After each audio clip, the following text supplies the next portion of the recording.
Good morning everyone. This is Kaylin Kamikawa, at COP26, in Glasgow, England, which was held from November 1, 2021 on the 5th. There was a protest demonstration calling for thorough measures against global warming. Swedish environmental activist Greta Thunberg, 18, made a speech.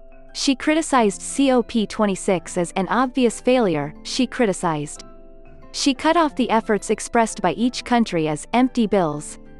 At COP26, 46 countries agreed to phase out coal-fired power generation. Promotion of decarbonization through investment and financing by a group in which more than 450 financial institutions around the world participate. It was announced one after another. But Greta, what exactly do you want to do? I was wondering if it was a little smarter, but in your way of saying, shit and miso are the same. Even if it is criticized as a minion of the Chinese Communist Party, there is no help for it.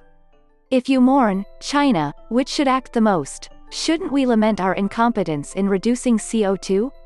Moreover, 10 bundles of old-fashioned coal-fired power generation and high-efficiency coal-fired power generation claimed by Japan are combined. If you can only say something that makes miso and shit together, you can only think that you are crazy. President Xi has forgotten to attend COP26 this time. Submit only the statement instead. China will start to reduce carbon dioxide, CO2, emissions by 2030, by 1960, it will be virtually zero. In other words, for China, the world's largest greenhouse gas-emitting country, we couldn't reflect any of the calls for an advance in the emission reduction target. Isn't this the biggest obvious failure, this time around? China also said, developed countries are not only their own climate change countermeasures. We should help developing countries implement better measures. In other words, not only do they make no effort to contribute to themselves as developing countries. Like other people, they are saying, support China. The open mouth isn't blocked by that figure. Russia also did not attend COP26, reduce greenhouse gas emissions to virtually zero by 2060, just by announcing the Socio-Economic Development Strategy, to achieve the goal of reduced emissions in 50 years by 60% from 19 levels. It is said that it will reach virtually zero by 1960 while maintaining economic growth. In other words, it is the same as saying, do nothing. The same is true for India, which says, we will extend 2050 by another 20 years to achieve net zero. This also means, do nothing. Do not criticize these countries, but criticize Japan and the United States by raising only coal-fired power generation as a spearhead. Are you stupid? Well, the point of criticism is wrong, isn't it? Without criticizing China and Russia, an NGO called CAN gives Japan a fossil award. Are you stupid? Well, the open mouth doesn't close. Japan isn't silent. What if I say something back? Well, only here I want you to emulate China www. That's all. China is the elephant not in the room at COP26. So what good are Glasgow agreements anyway if the leader, whose country is responsible for around 28% of the world's carbon emissions, isn't even there? And what of the fossil fuel reliance and climate goals of China, India and Russia, who, combined, make up 2/5 of the world's emissions?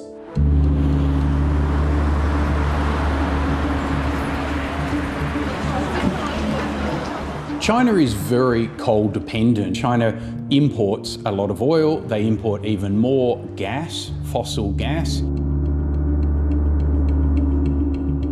I indicated that China and Russia not showing up in Saudi Arabia was a problem.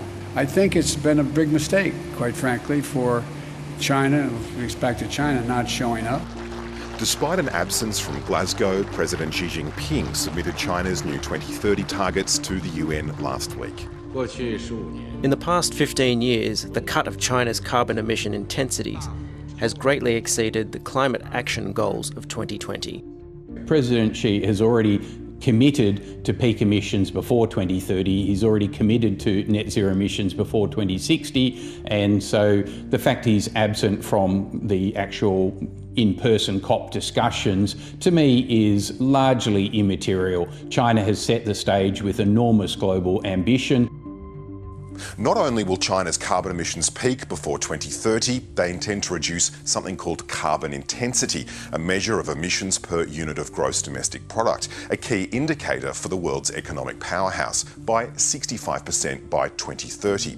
Crucially, for a country in which coal accounts for around 60% of energy supply, they plan on cutting all fossil fuels in energy to 75% by 2030, a sign that China intends to continue its dominance in zero-carbon emissions technologies. China, in my view, is already the world's largest developer of zero-emissions industries of the future. They're the largest investor, and China is talking about building 1,200 gigawatts of wind and solar. And just to put that in an Australian context, that is 20 times the entire electricity generating capacity of Australia.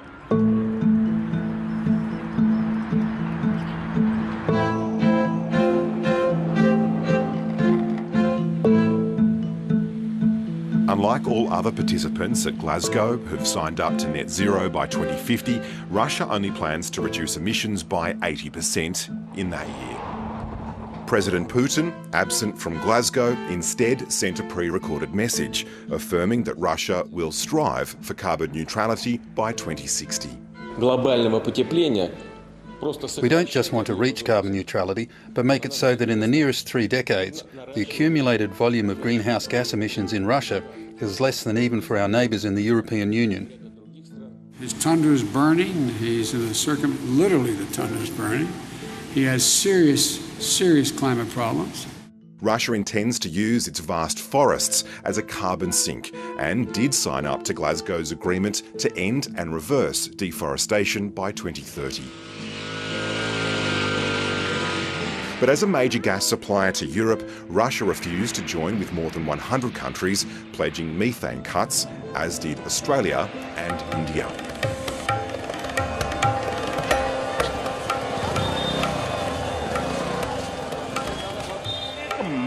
India is the only big economy in the world that has delivered both in letter and spirit on its Paris commitments.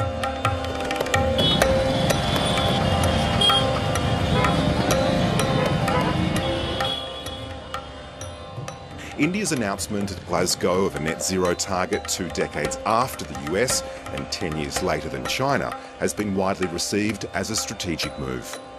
So India's committed to net zero emissions by 2070, a very conservative target. They've also committed within that to a 45% emissions intensity of economic growth, a 45% reduction by 2030. That is really important to get on the path to decarbonisation. They committed to 500 gigawatts of renewables by 2030. The developing country, vulnerable to climate change with an emerging middle class, is seeking $1 trillion in climate finance, mainly from developed countries further down the decarbonisation pathway. Prime Minister Modi has left a huge amount of room on the table. He's emphasising the common but differentiated responsibilities. He's emphasising that the Paris Agreement involved the OECD helping fund the energy decarbonisation of emerging markets.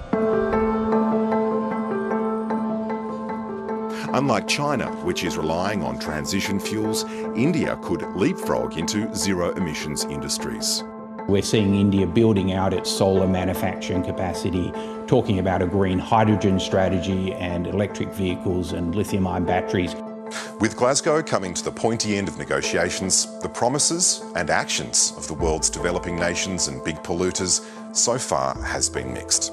Hedging their bets, not wanting or needing to lead in conquering emissions challenges, while the first world still grapples with theirs.